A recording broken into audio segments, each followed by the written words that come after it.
So you want to get started in landscape photography. You are inspired by all the amazing photos you see in Instagram and Facebook. And you might also already know that you need filters if you want to create equally creative, amazing shots. However, there's just so many to choose from and you're not sure which ones to get, which type to buy first, and there are many different brands offering the same product. Worry no more, fam. Today I'm starting my YouTube channel, and for my very first video, I am answering a question that has always been asked of me as a landscape photography educator. What are the first filters that every landscape photographer should first get?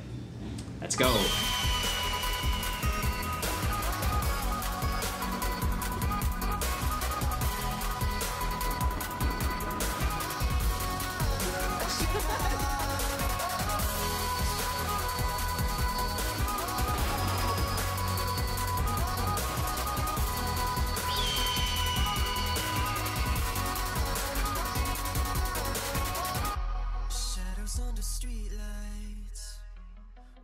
Hi everyone, I'm Jallorina. I'm a landscape, architectural, and commercial photographer based here in Mandaluyong City, Philippines. I've also been teaching landscape photography as well as organizing photo tours and workshops all over the Philippines this past 10 years.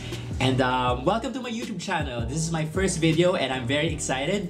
And I hope to make videos that give you valuable content about photography, about the creative entrepreneur's life, as well as a sprinkling of lifestyle stuff.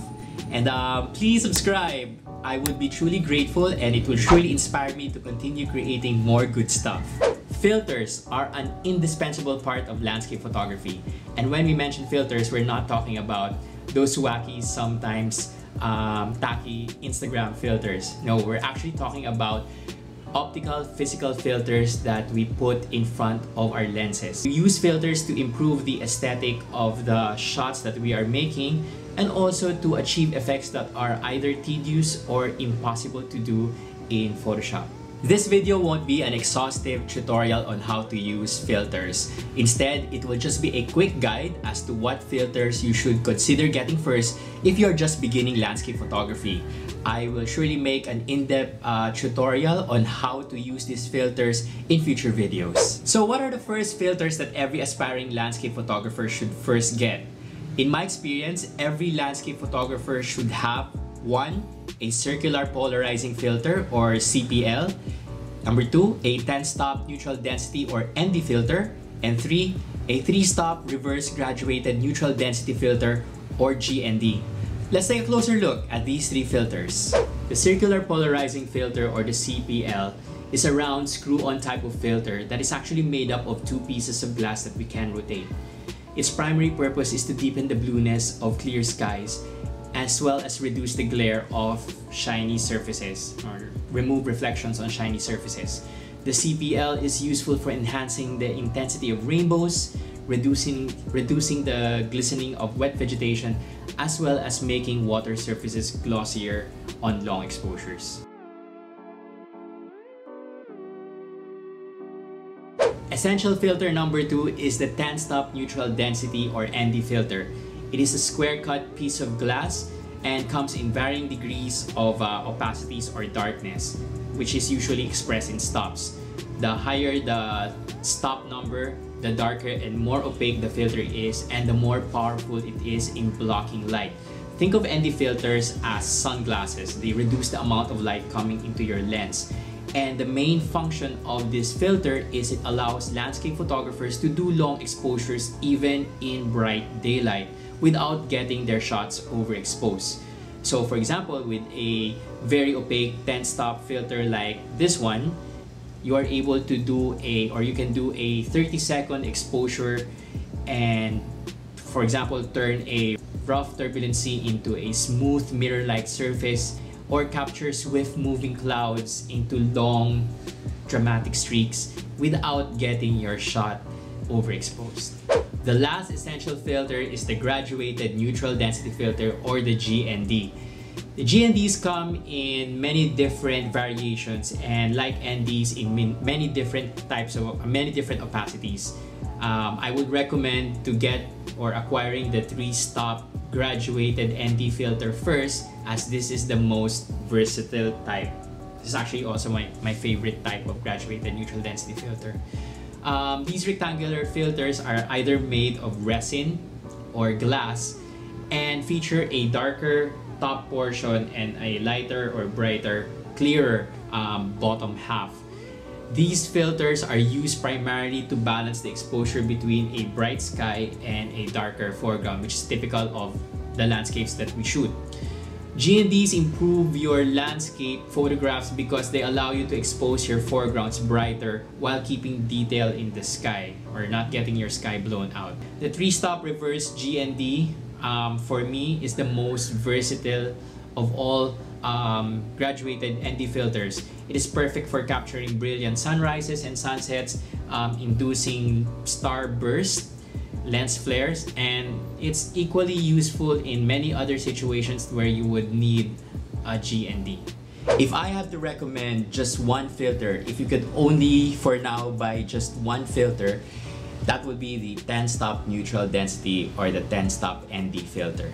This is for the simple reason that this filter's main purpose, making long exposures in bright daylight, is impossible to replicate in Photoshop or any other editing software. So shots like this where you would usually have a turbulent water, the only way that you could transform this into a smooth mirror-like surface is by using a 10-stop neutral density filter. I mean, you can do this at night, but of course the colors and the aesthetics would be different.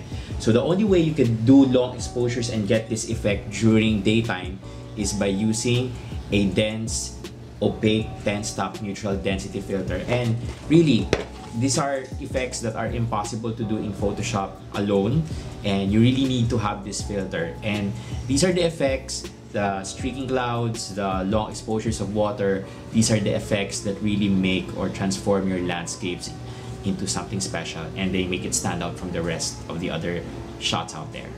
I would say the 10-stop ND filter is the one filter that will have immediate and tremendous impact on your landscape photography, as this will allow you to make really creative interpretations of the landscapes you're seeing. So pag hindi kasi long exposure yung shot, pwedeng gawin yan ng smartphone. Anyone with a smartphone can just shoot a scene, and if you're using a more expensive DSLR or mirrorless camera, the only way to distinguish your gear or to really make creative shots is to execute a long exposure, and that's where you would need a 10-stop neutral density filter.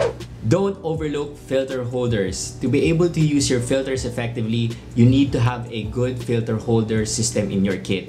Make sure to look for a holder that has a built-in slot for the circular polarizing filter, as well as an easy-to-use clip-on, clip-off mechanism, but will securely hold your filters during shooting. My personal recommendations are based on first-hand experience using these particular brands and models, and I've been testing different kinds of filters for the 15 years that I've been doing landscape photography.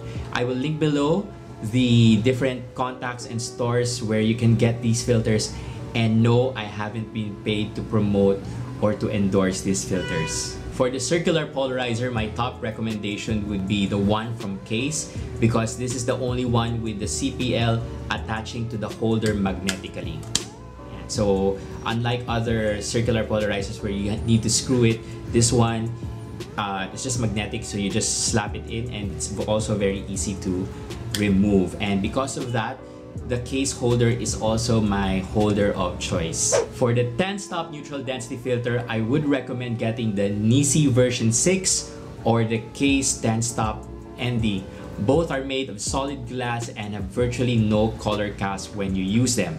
A filter has a color cast if the results have magenta, green, or violet colors seeping in where there should naturally be none. So for example, if you're shooting on a clear sunny day and you're using or you're doing long exposures with the neutral density filter, you don't expect the skies and clouds to be violet during those shots, okay, or when you're doing the shot. So if your results have these weird colors in them, that's a color cast, and usually these are the results of using when you're using cheap or cheaper versions of these neutral density filters. Both the NISI and the KASE, in my experience, they don't give out color cast, and that is why they are my top choice for your 10-stop neutral density filter. For the reverse graduated ND filter, my top recommendation would be the Stingray 3-stop reverse graduated ND filter.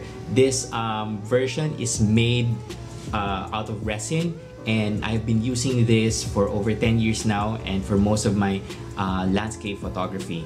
My other alternative would be the NISI 3-stop IR Nano reverse graduated filter. I don't have that version here. I have the soft version, but if you can, get for the reverse graduated ND version of this filter. This one is a solid glass type filter, but both filters come in the popular 100 to 150 millimeter size, and it will fit on most of the filter holder systems that are available right now. You can check out nisioptics.ph website for their various filter kit bundles. There are several kits there where the recommended filter types I mentioned in this video are already included in one package. Check out my promo code below if you want to avail of a discount if you're going to buy NISI filters. Anyway guys, that's it for now. I hope you're able to make better choices and better buying decisions regarding landscape photography filters. Please don't forget to subscribe and hit that notification bell, and leave a comment below if you have any more questions regarding landscape photography filters. Please also follow me on my Instagram at jallorina_ and my Facebook page, facebook.com/jallorinaphotography. Until next time, stay inspired, stay creative, and I will see you in the next. Goodbye and God bless.